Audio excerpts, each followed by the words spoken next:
Hello, welcome everyone. My name is Grant Turner, and I'd like to, formally welcome you to the Institute of World Politics.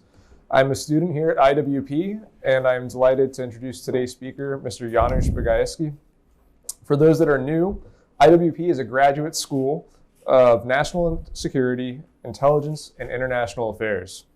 We offer a doctoral program, 7 master's degree programs, including 2 online MAs and 18 certificates of graduate study. If you are interested in learning more about us, please speak to one of our staff. I believe Ashton is here with us in the back. He's raised his hand at the conclusion of this event, or visit iwp.edu. On behalf of the Institute, I would like to thank all of our supporters who make IWP events possible, and I would like to especially thank the sponsor of today's event, Mr. Greg Rushford. To support the mission of IWP, please visit iwp.edu/donate or click the link in the video's description. Today, we will be hearing from Mr. Bugajski, who will deliver a lecture titled The Impact of Russia's State Failure. Janusz is currently a senior fellow at the Jamestown Foundation in Washington, D.C. He is a contributor to several media outlets in the U.S. and Europe, and has worked in various capacities with the U.S. State Department, Department of Defense, and USAID. He has testified before a number of U.S. congressional committees, including the Helsinki Commission, Senate Foreign Relations, Senate Armed Services, House Foreign Affairs, and House Defense Appropriations. Janusz has authored 21 books on Europe, Russia, and transatlantic relations. His recent books include Failed State, A Guide to Russia's Rupture, which was published in 2022, Eurasian Disunion, Russia's Vulnerable Flanks with Margarita Asanova, which was published in 2016, and Conflict Zones, North Caucasus and Western Balkans Compared, which was published in 2014. His forthcoming book is titled Pivotal Poland, Europe's Rising Strategic Player. Copies of Mr. Bugajski's book, Failed State, A Guide to Russia's Rupture, will be made available for purchase at the conclusion of the event and can be signed by the author.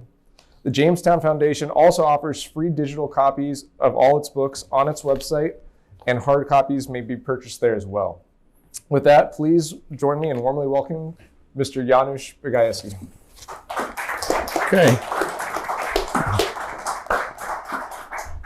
Okay, thank you very much, Grant. I appreciate it. Good to be here. Thank you all for coming on this lovely evening. And particularly want to thank, oops, can I move this a little bit? Okay. Is that out of the way enough? Yep. Otherwise, I'm going to keep hitting my head on it. It's like one of those British comedies, you know. But anyway, particularly want to thank the organizers, sponsors, and so forth of the event. I just returned, actually, we had a big US-Ukrainian event all day today. So I was speaking there about Ukrainian memory wars with Russia and how what is the core of the conflict between the two countries. I can cover some of that here if you're interested. I mean, Ukraine is the big question actually at the moment, the Ukrainian-Russia war. But what I'm here to do is to present my last book, not last, meaning there will be others, but this is a book that I actually finished, believe it or not, in January 2022. So literally 3 weeks before the war began. A lot of us thought there would be a war. We didn't realize, I suppose, how major it would be and how profoundly it would change things. But I actually would not change a single word in the book. I had a little bit of time to adjust, particularly the introduction, because of the editors at Jamestown. Jamestown's very good because they publish books very quickly. Unlike university presses, I mean, it'd be out of date, but Jamestown published within a few weeks or 2 or 3 months. So I was able to include a few updates, but basically the war, the Russian attack on Ukraine, full-scale attack on Ukraine, I believe has actually accelerated what I write about in the book, which is the rupture of Russia as an imperial state. The book has been translated already into Ukrainian and Russian, and I did a book tour of Ukraine in May, several cities. Also, the next editions will be Polish, Finnish, Bulgarian, and Montenegrin. So I'm covering much of the Slavic and Finno-Ugric world. I don't think the Hungarians would publish at this point, but we'll see. Things may change. So anyway, the core of the book, the core of my thesis, is that since it emerged from the Soviet Union in 1991, the Russian Federation has proved unable to develop into either a nation state, in other words, a nation state based around a single or a predominant ethnicity, a multi-ethnic federation. In fact, all the federal attributes were stripped down by Putin, and there's basically nothing left of the federation. Hasn't evolved into a civic state, in other words, a democratic state like the United States, or I would say even a credible and stable imperial state, as the failing war in Ukraine has underscored. Even Russian identity is a source of domestic dispute, whether it should be ethnic, the different terms for Russian and Russia, Ruski, which is the ethnic for ethnic Russians, or imperial, Rossiyski, which includes other peoples, including not only the ethnic Ruski, but other peoples, or whether it should be a civil and non-ethnic state. And that debate has continued, although Putin has stifled a lot of that debate because much of the opposition is now in exile.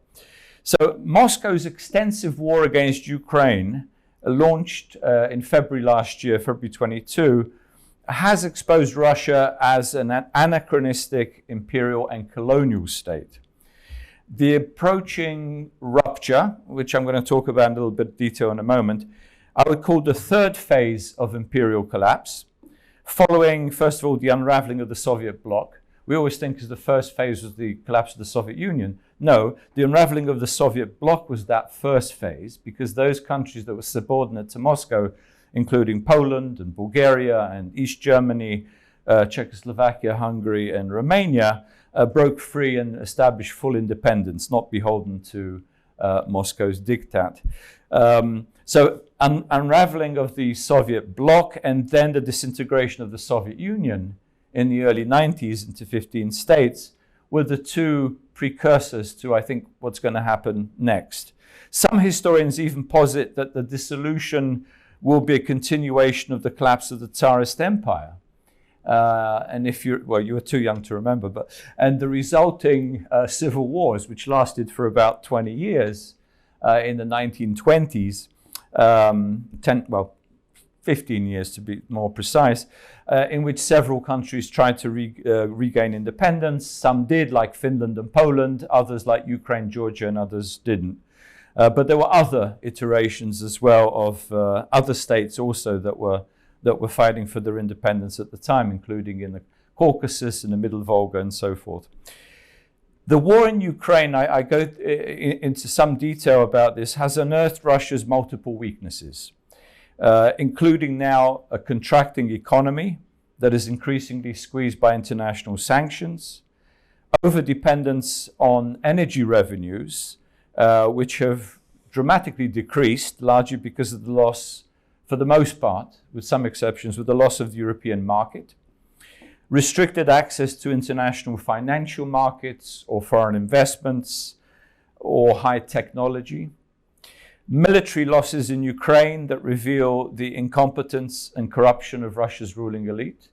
Amazes me how many people were shocked by how poorly the Russian military performed in Ukraine, and a lot of it was down to the traditional Russian thing, which is not to reveal, like the old 5-year plans, not to reveal what's actually happening, but to try and please your boss by giving certain statistics about your capabilities, performance, the operability of military equipment and so forth.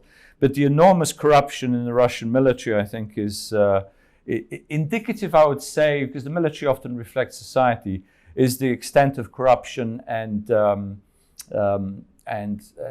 disinformation within Russian society.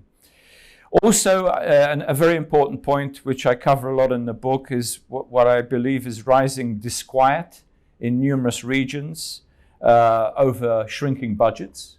A lot of the regions have had to themselves pay for the military, that are the conscripts that have been now contracted, and a lot of that payment is coming out of regional budgets.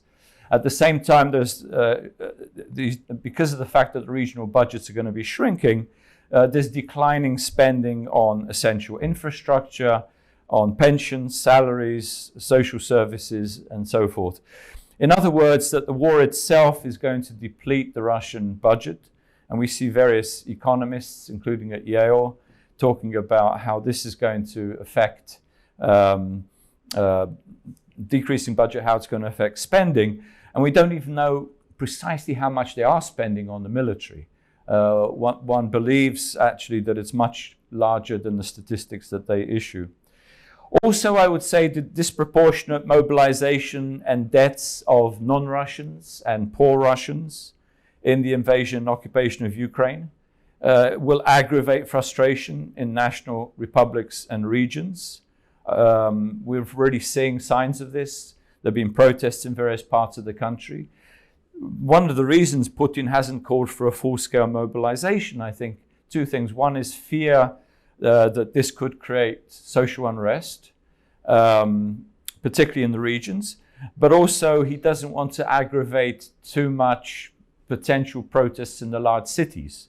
A lot of the, Moscow, St. Petersburg, and other large cities have had a proportionately small mobilization or call-up of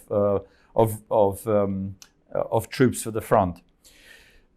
Disquiet, I would say, and again, I chronicle this in my book.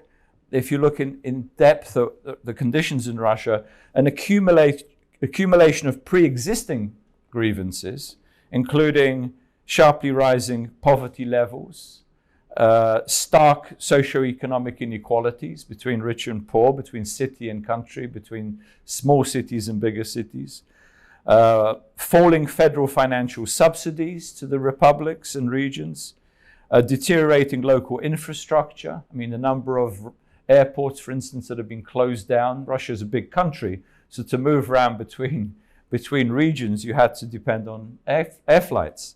A lot of the airports have been closed. Environmental disasters. If you remember, some of the protest movements in the former Soviet Union began over environmental questions. I remember particularly in Latvia and Estonia. They fueled the beginning of the opposition movement against the government, against the regime. So you have, everything from uncontrolled forest fires to dumping of trash, trying to reroute rivers, which will affect different residents in different parts of the country in a negative way. Now you have this problem that they're going to face increasingly, which is the thawing of the permafrost, which is going to create problems for their energy infrastructure, and as some say, may actually be climatically very dangerous in releasing various viruses into the air and into the soil. So, Russia faces, and they're not spending almost anything now on trying to protect the environment. Again, accumulation of such grievances, I think, contribute to local unrest, and will contribute. Collapsing healthcare services. Additionally, I would say, an additional factor, particularly for the national republics, and I'll talk more about these, is intensifying Russification and destruction of ethnic identities. The language law that was introduced a few years ago actually limits the use of non-Russian languages. There's been protests, again, they haven't spread as yet, but it's indicative of how the central state, Moscow, is trying to limit the potential for the re-identification or rediscovery of national identity by non-Russians. So let me go to the sort of core of it. Although Russia's 1993 constitution, that's the old, I suppose the Yeltsin constitution, defines the country as a federation, in reality it is a centralized and authoritarian neo-imperial construct.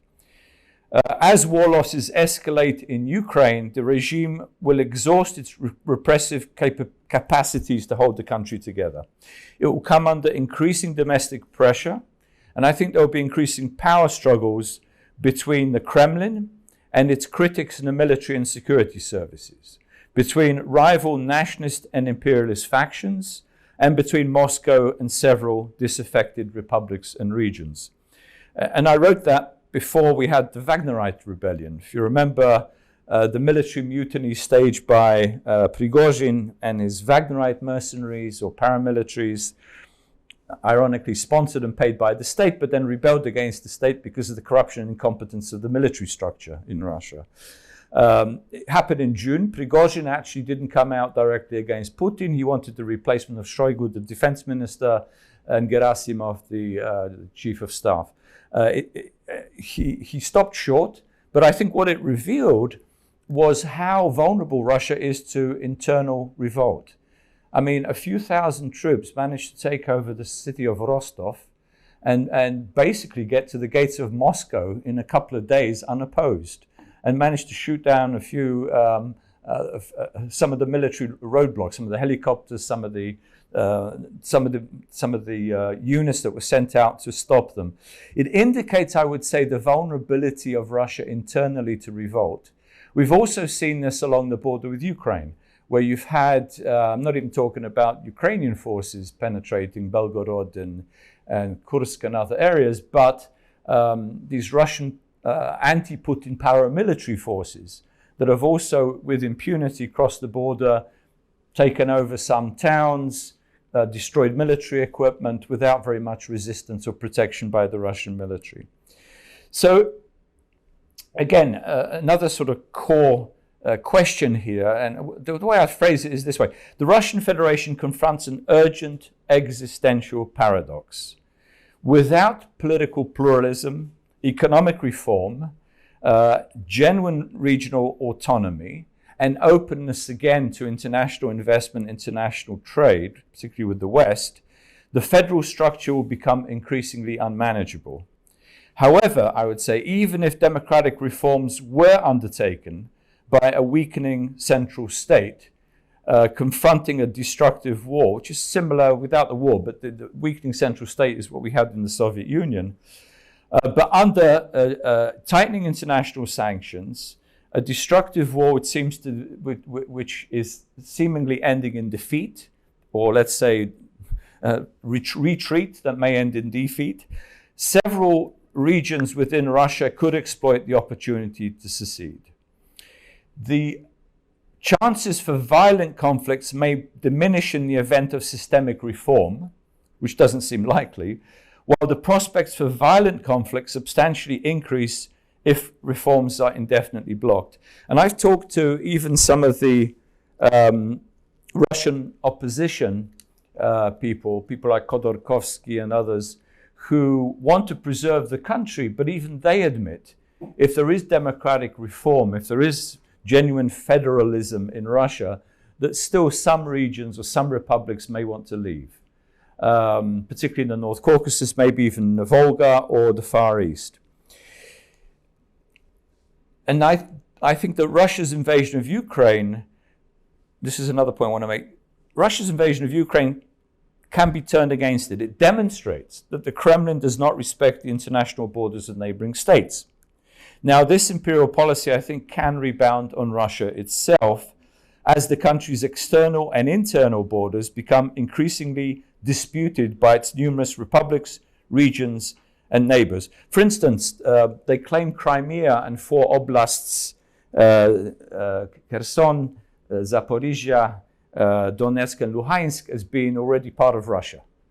Now, if they lose those territories, which they don't even control all of them, I mean, they don't control all of Donbass area or all of Kherson or Zaporizhia, if they lose those territories, it means what? It means Russia is shrinking again, that its claims to controlling territory in Ukraine is not only being challenged, but it's being reversed. That sends a signal, I think, throughout the rest of the country. It's symbolically, I would say, very important in demonstrating that Moscow is not invincible, that it can and will lose territory. Can I just put, here we go. I put up some maps here for you. There's the Russian Federation. There's your 83 federal subjects. I'm not including Crimea or Donbass, which they do, as and Sevastopol as federal subjects, but the rest of it, the rest of the country. Now, what I argue in the book is that Russia's rupture will not follow a single pattern. It's likely to include elements of both the Soviet and Yugoslav scenarios from the 1990s. It will not be a single event. Don't expect to wake up tomorrow morning and Russia's gone, but a number of rolling crises, breakdowns of central authority, revolts in the regions, and so forth. Even if you look at the collapse of Yugoslavia, it was not uniform for each emerging state. Remember, 6 states emerged from Yugoslavia, but it was not uniform. Several republics largely avoided violent conflicts. Serbia, Montenegro, Macedonia up to a point had a guerrilla war at the end. Whereas some of them experienced, Bosnia, Croatia in particular, experienced Kosovo, very violent conflicts.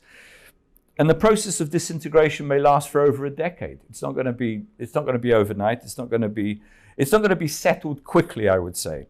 While a number of republics may exit the federation relatively unscathed, you could witness outright conflicts between the center and several federal subjects, especially those with significant resources, particularly in parts of Siberia, Western Siberia, where you have a lot of the oil and gas, or the northern, some of the Arctic regions, or in the Far East.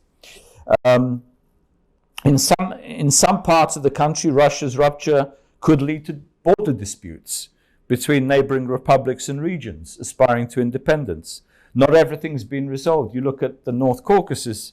Grant, you mentioned a book I wrote a few years ago. I talk about in it a lot of the conflicts that we have, unresolved disputes that Moscow itself has fanned in a classic policy of divide and rule between Chechnya and Ingushetia, between Ingushetia and North Ossetia, between Dagestan and Chechnya. So those sort of unresolved disputes could come to the forefront if they're not resolved and discussed and somehow mediated in the interim. However, I would say the process of rupture, as soon as one republic or a few republics decide to go for independence or greater autonomy or reject the center's control over their resources, I think there'll be a sort of ripple effect. I think it will cascade. It will embolden the emergence of other new states and as well as regional federations. Remember, during, as I mentioned earlier, the Russian Civil War, we had the emergence after World War I, between 1918 and about 21-22, when the Bolsheviks managed to regain much of the territory, we had the emergence of various confederations within the Russian Empire. The mountainous republic in North Caucasus included 7 different nations, 7 different territories. The Idel-Ural confederation in the Middle Volga region included Tatarstan, and actually I can show you these. Tatarstan and Bashkortostan. Let me look at, is this the wrong way? No. Oh, I've got a point there, that's right. Nope. Don't tell me the battery's expired. It's okay. Oh, it goes backwards. Oh, here we go. Okay. Yeah, actually, let me do that. Let me move on to that. Yeah, just as a point of note, federal subjects, 22 autonomous republics, which means that there is an ethnicity in each of these republics after which the republic is named after. They're not a majority in all of them, but in 14 of them, and I'll tell you in a minute a bit more detail, in 14 the Russian population, ethnic Russian population is now, no longer forms a majority, it's in a minority position. There are also 9 territories, 46 regions, 4 autonomous districts, 1 autonomous region, 3 federal cities, St. Petersburg, Moscow, and Sevastopol. This is another thing. I don't think I'll have time to go into all the decolonization process. But let me show you, for instance, the North Caucasus republics. Most of these formed a separate mountainous republic in the 1920s. It was squashed by the Bolsheviks.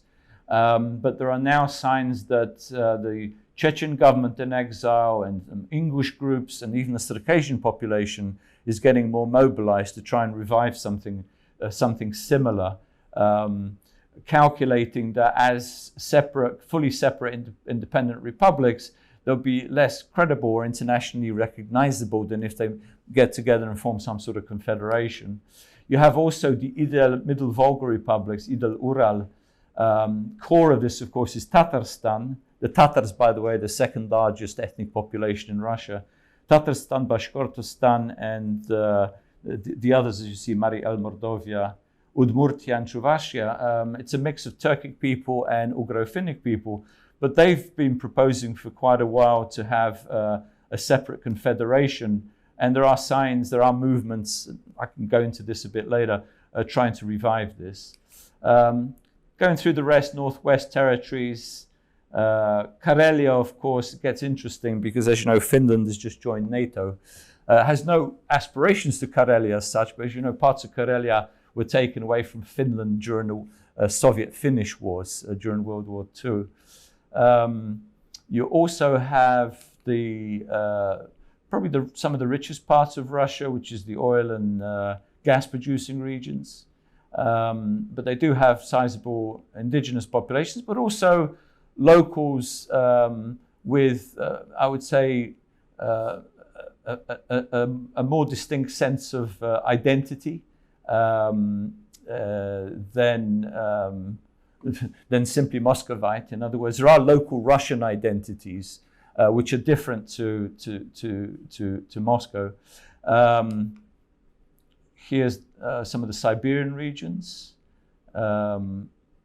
Southern Siberia in particular has several autonomous republics. They're not really autonomous, but Tuva, for instance, say in the far south, has, I think, something like Russian population that has dropped to well under 10%. And last but not least, the Pacific regions. Yakutia, it's actually called Sakha. The Yakut people could be one of the richest republics that emerged. It's actually the size of India, but it's one of the richest republics, a huge diamond, gold, precious metals, and so on and so forth. So, and again, openness of the far eastern Khabarovsk and Primorsky to and Sakhalin to Japan, to Taiwan, to Canada, US, and so forth.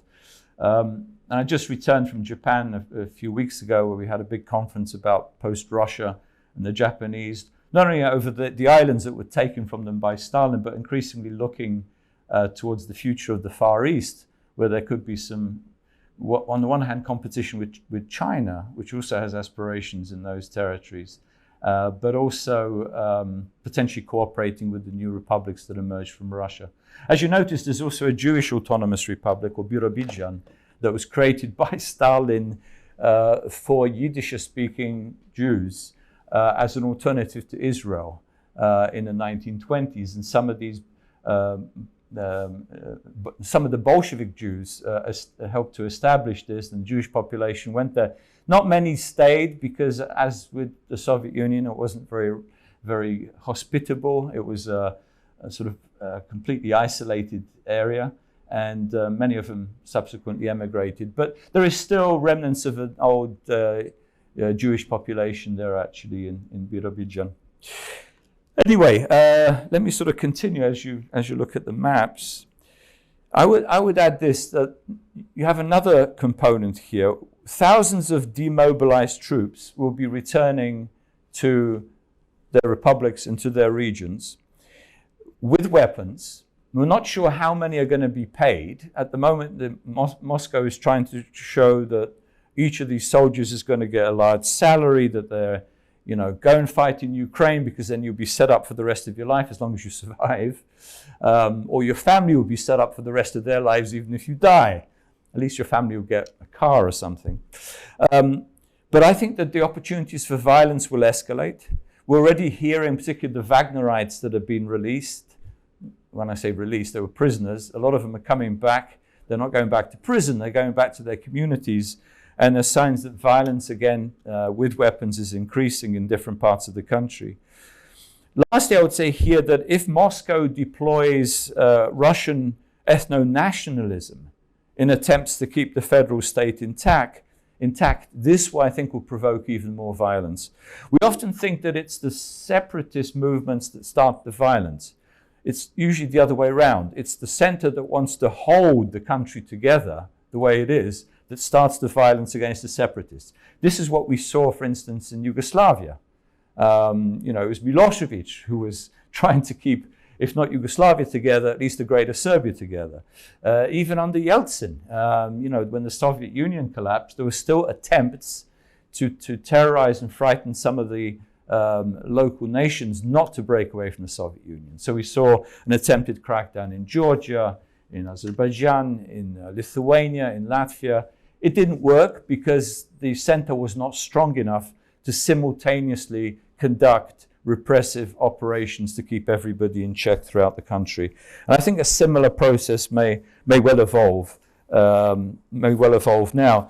Also, if some other factors that need to be looked at, xenophobia, which Moscow is trying to stir against Central Asian and Caucasian immigrants in the country, that will rebound against them. Islamophobia, if they start to use this Russian orthodoxy and Islam as the enemy, as breeders of terrorism, which is one of the pictures they're trying to paint. Actually, if Russia breaks up, there's going to be more terrorism. There's going to be more Islamic terrorists. So all these sentiments, anti-immigrant sentiments, anti-Muslim sentiments that the Russian government may try to stir, is actually going to shorten that fuse, I think, to a potential explosions in the country. Now,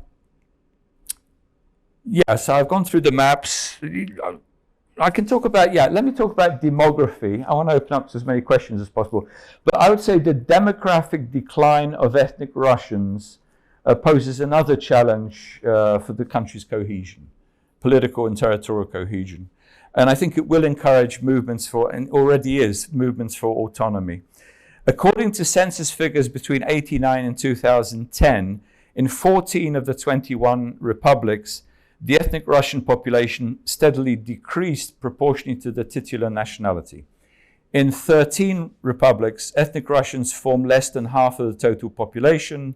In 9, ethnic Russians form less than a third of the population. And the Russian population is smaller than that of the titular nationalities. So in other words, I've already shown you Chechnya, Chuvashia, Dagestan, Ingushetia, Kalmykia, Sakha, Tatarstan, Tuva. I think these are sort of the first candidates, if you like, if separation is based simply on ethnic questions, national questions, identity questions, they'll be the first to sort of move towards the door. And the shrinkage of the ethnic Russian population evidently continues. There's been a lot of debate about the most recent census that was taken in 2021. Tatars and others are up in arms because it's showing that the Tatar, for instance, population outside Tatarstan is falling. Whereas there's a lot of actually protests against this by academics and by experts on demographers that this simply could not be the case. That something has been falsified during the taking of that census, most of which was done, of course, during the COVID epidemic. And the excuse they used that we couldn't really talk to people was because, well, there was an epidemic that was closed down and so forth. So they did a lot of this online. And of course, a lot of people don't go online to answer questions. So they simply assume that figures from the past would be repeated, or that those with Russian names, for instance, were Russians rather than non-Russians, which isn't often the case. Okay, so maybe the last point I want to make is this, that Russia's fracture will have an impact on all neighboring states. And remember, Russia borders 14 countries. So inevitably, there's going to be some spillovers, whether of conflict, whether of refugees, countries wanting to defend their kindred populations. I mean, one of the best examples, I think, is probably Turkey. There's a lot of Turkic-speaking peoples in Russian Federation. particularly Middle Volga, Tatarstan, Bashkortostan, but also the Saka, the Yakut people, that's the Turkic language. And there's a sort of ethnic, cultural, and religious, of course, Muslim peoples, these religious connections that are going to draw in countries such as Turkey to defend their kindred. Mongolia is another example. We rarely hear about Mongolia, but there's a large Mongolian population in Russia. See, in the south, there's where are we here? There's a Buryat Republic, and there's also a Buryat autonomous region with a large Buryat Mongol population. Tuvans themselves are sort of related to Mongols. There are those in Mongolia who may begin to claim territory, just as I think the Chinese, Beijing may seek territory that they claim was lost to Russia when China was very weak in the 19th century. So there are territories within South Siberia that will also, in addition to the Turkic and Muslim populations, that could be claimed, if not the territory, but at least the population or defense of that population will be claimed by neighbors. And of course, if you go for independence, the first people you're going to reach out to is your ethnic kindred, right, or religious kindred. So that's what I would expect would happen in Russia. There are also, remember, Finno-Ugric populations. I mentioned Karelia. There are others in the north with linguistic and cultural links with Finns, with Estonians, and so on. So again, a revival of Finno-Ugric culture, Finno-Ugric tradition, Finno-Ugric nationality can be expected. So, how much time do I have? 20 minutes. You know what? I think maybe I will stop there. I mean, there's a lot of other stuff I'm running through, but maybe I'll stop there and answer them in questions. So let's open up to you all. Please. So the last point you were making about how Russia's collapse will impact the surrounding countries. You've seen recently in the attacks of Azerbaijan on Armenia, that collapse has left a place where Russia was once peacekeeping and is now been unable to. Yep. So my question is, how do you see that power vacuum being filled and the impact of that in the coming years? Yeah, well, good question. Karabakh, the taking back of Karabakh by Azerbaijan, I think, shows a couple of things. One, that Russia is weakening in the South Caucasus, where it's claimed since the 18th century to be both North and South Caucasus as part of its sphere, part of its empire. And what Russia has been doing for the past 25, 30 years has been trying to keep Azerbaijan and Armenia at odds with each other, not trying to resolve the conflict, far from it, but it's this classic divide and rule. And they've been selling weapons to both sides as well over these years. So the first thing is that Russia is certainly weakening in the South Caucasus. We see a similar process in the Central Asian republics, with the Kazakhs in particular increasingly moving away from Russia, changing the alphabet, making sure Kazakh is the main language, moving closer economically to the West. Okay, China, they fear China, but there is Chinese money coming in. So that's one thing, Russia weakening. Secondly, I would say Turkey rising in the region. The Turkish-Azerbaijan relationship really took off after the first Azerbaijani assault to regain the 7 districts around Karabakh, if you remember, a couple of years ago. So Turkey is increasing, it has a security pact with Azerbaijan. Remember, it's a NATO member as well. So as I said earlier, Turkey will increasingly try to establish, if not a sphere of dominance, some sort of sphere of influence in the Turkic-speaking world. And quite frankly, a lot of these new republics, new regions and republics that will be emerging from Russia are going to look to Turkey as a gateway towards the West. Turkey can be their sponsor. And also remember, Turkey has, energy transit from Caspian. So there's certainly connections and interest that Turkey has in developing those regions with energy, regardless of Russia. So there's a lot of connectivity there. In terms of power vacuum, well, I suppose that's what you could argue, that where Russia recedes, Turkey, particularly in this region, Turkey will gain more prominence. However, I would say a lot of these countries, including Azeris, are reaching out more to the West and more to the European Union, more to the United States, to become more involved economically, energy-wise, investment, trade, and so on. Because they fear, they don't want to go back into the Russian fold, but they also have suspicions about the Chinese, too much Chinese influence, which could lead, if not to territorial claims, but at least some security threats and control over their economies, over their budgets, and so forth. Similar to what we have, I suppose. But yeah, I hope that answers your question. Please. So I'm surprised that, based on what you said, Russia hasn't collapsed already. They've lost all of their weapons, most of their big trucks. Mm-hmm. Their economy is in shambles, apparently, based on what you say.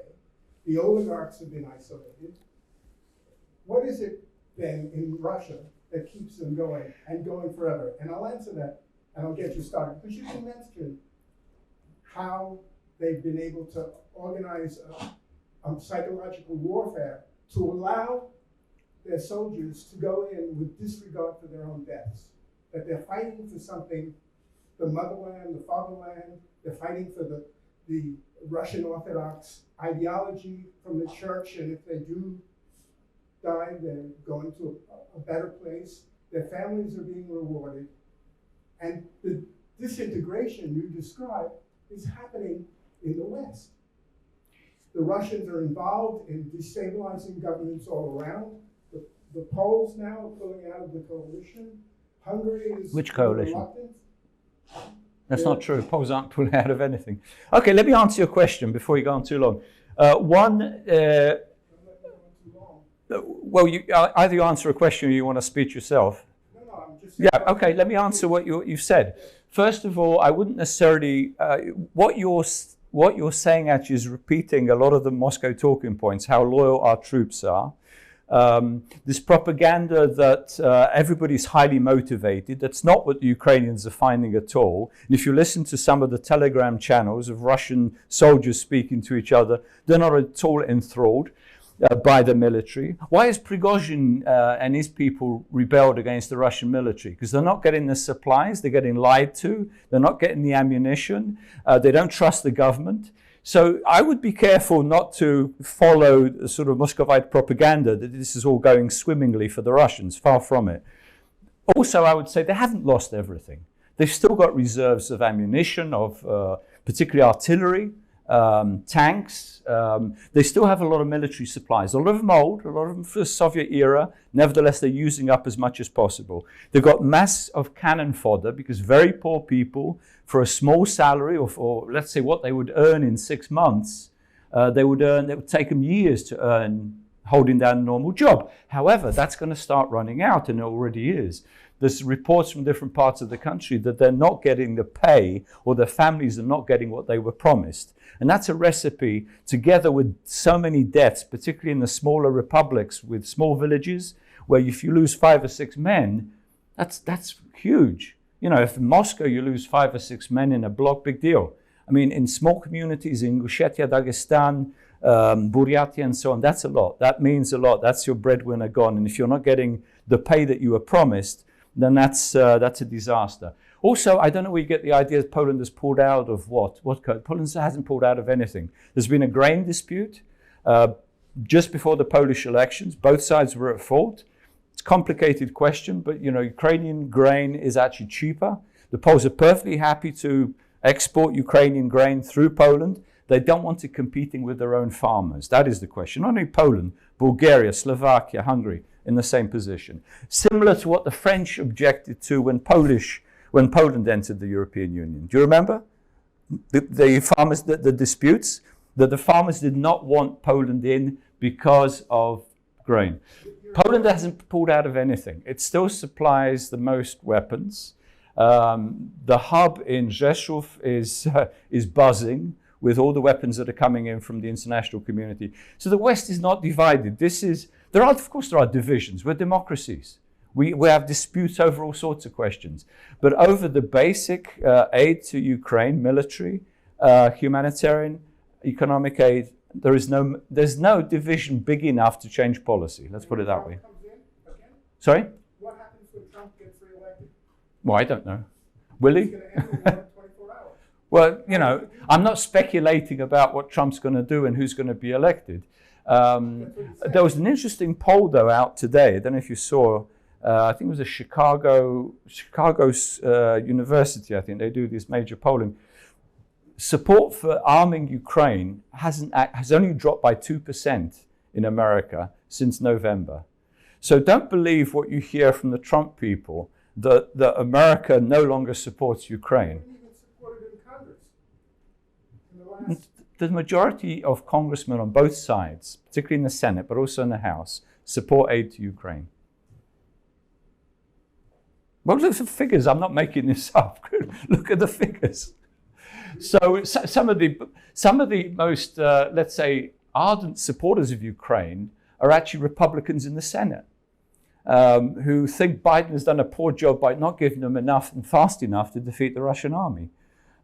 Problem is, I think the Biden administration has not explained yet to the American public exactly what we want and exactly what should be done and what it means for American security, what it means for Western security to defeat the Russian army.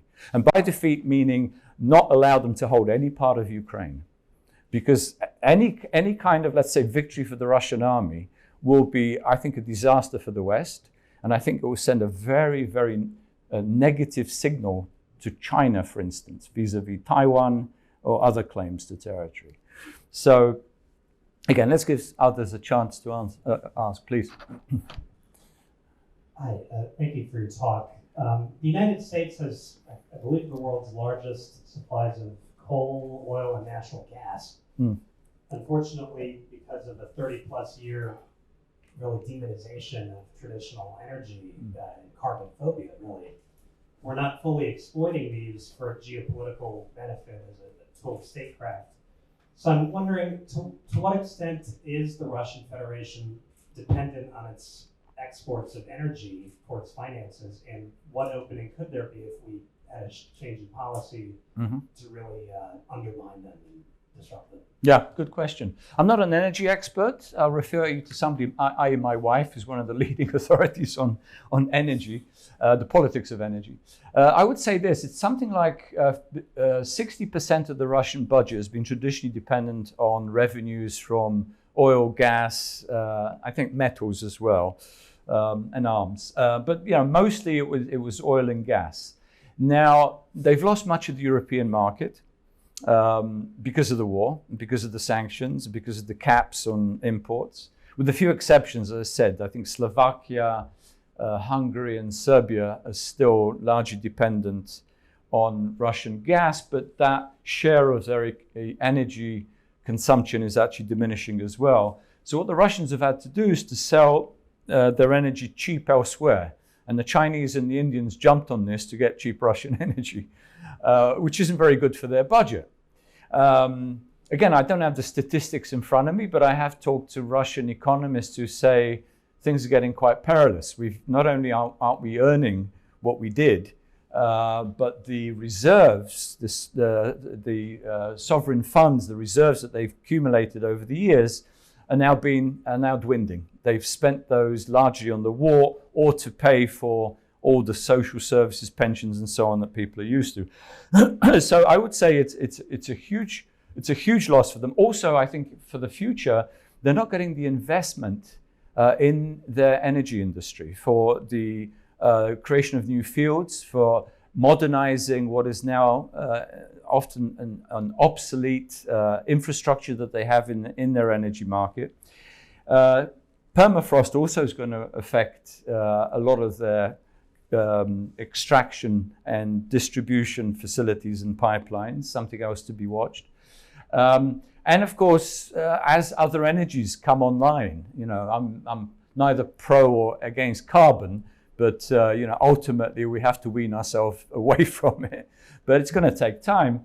Russia has not invested in alternative energies in the same way, for instance, as the European Union has. So again, it faces another accumulation of future crises or pressures coming from that side, the energy side, which will affect revenues, and if revenues are affected, it affects everything else. Please, who else? Hi, my name is Dr. Amanda Wan, and I'm the director of the China Asia program here. And I wanted to add one comment as regards the gentleman's question. And I want to say that I agree with you 100% that there's no division when it comes to, aiding Ukrainians in terms of the, humanitarian, from the humanitarian perspective. And on top of that, the U.S. allies in the region, they are supporting other Eastern European countries against Russia. So, for example, South Korea, they had billions of dollars of contract with Poland. Yeah, for the tanks. Poland is buying literally all kinds of artilleries, tanks, Yeah. K9 explosives, the conventional weapons that are crucial for Ukrainians to fight against Russia. And now they just had another contract with South Korea that they got this permission to sell those weapons to other Eastern European countries to fight against Russians. So the geopolitics are very dynamic right now. And as Kim Jong-un has recently visited Russia, and even their space force base. But I just wanted to highlight that I think there's definitely a higher level of support when it comes to the Ukrainian.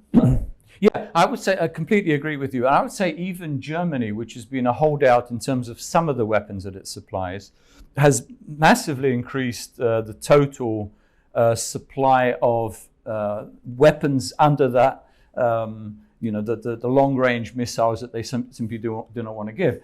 But as terms of proportion of GDP, it's gone up in Germany. I think Germany is probably the highest now in Europe. And then other countries, Swedes and the Finns, for instance.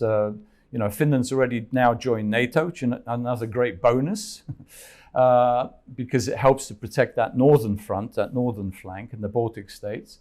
And Sweden, which has amazing air force. And in terms of, basically Russia's going to be excluded from the Baltic, which is a historic event as well. So yeah, I would agree with you. A lot of countries that are now increasing their military assistance, certainly not dropping it. The problem, it really is we're running out of stocks of ammunition.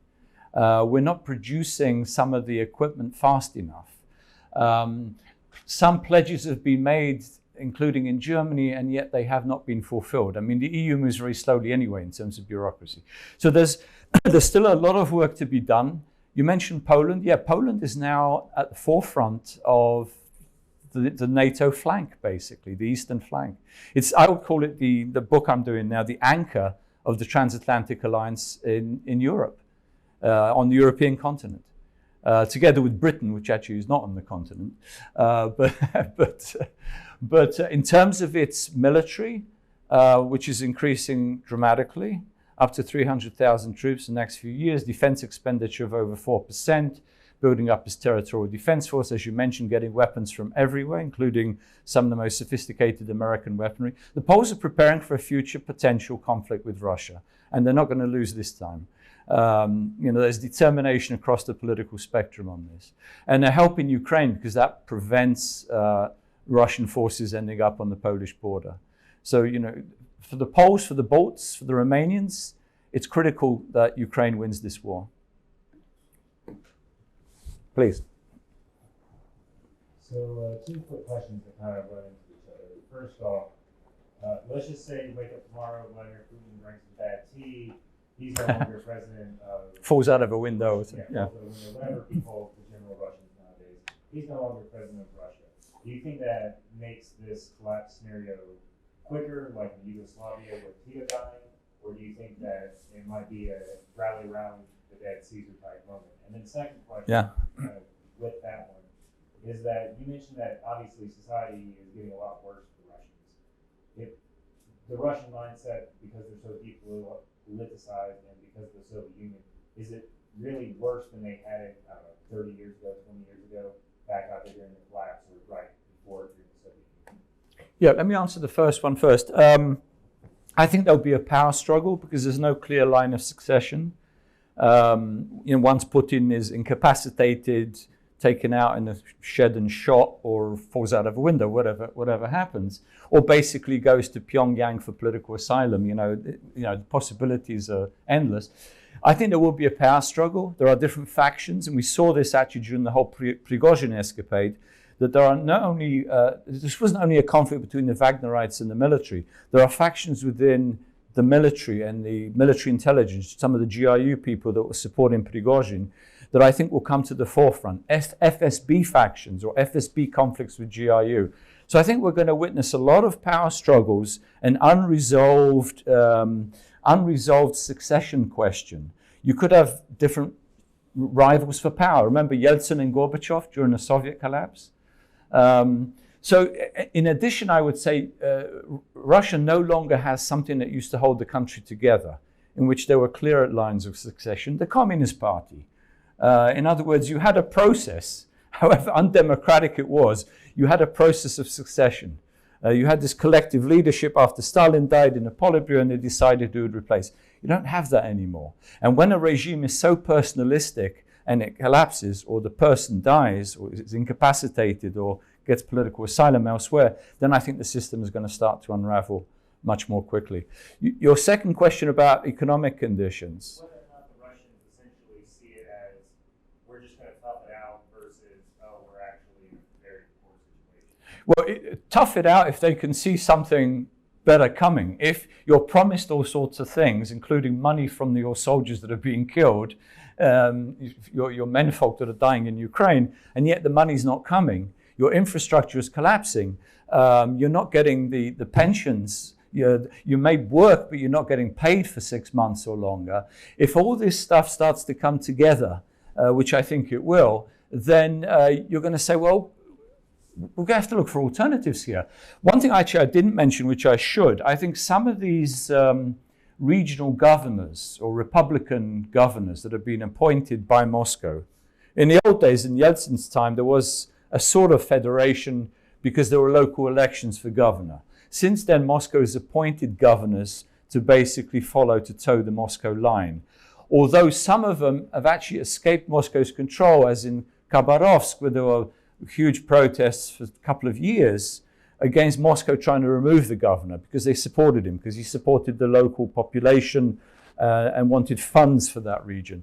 So you can have a situation where increasingly regional governors are going to say, well, do I take the side of Moscow where, as you said, Putin is dead or the center is collapsing, it's losing a war, it can no longer give us economic wherewithal, or do I go with the population and move away from Moscow and declare some sort of sovereignty?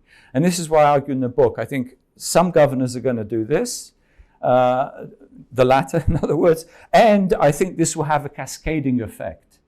In other words, if Moscow tries to crack down but is unable to, or because it's preoccupied, its forces, everything has been thrown at Ukraine, I don't think they'll handle such a major challenge within the country if that starts to cascade around from republic to republic, from region to region. And there I think economic grievances will be one of the factors that will be used to push for secession, push for independence.